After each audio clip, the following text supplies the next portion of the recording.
ito ay rated SPG. Striktong patnubay at gabay ng magulang ang kailangan. Maaaring may masiselang tema, lengguwahe, karahasan, sexual, horror o droga na hindi angkop sa... Sa kasamaang palad, nagtagumpay naman si Gargan gamit ang kanyang kapangyarihan ng kanyang boses. Nakuha nga niya ang katawan ni Dea.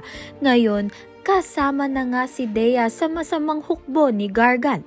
Malaking problema nga ito dahil mababawasan ng isa ang mga sangre na dapat sana ay tatalo kay Gargan.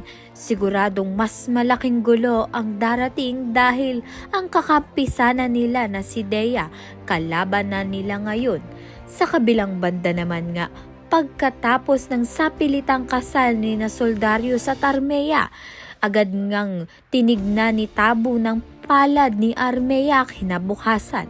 Gusto niya ngang makasigurado na buntis na nga itong si Armea. Ngunit bigo nga siya dahil walang nangyari sa dalawa. Dahil wala naman silang pag-ibig sa isa't isa.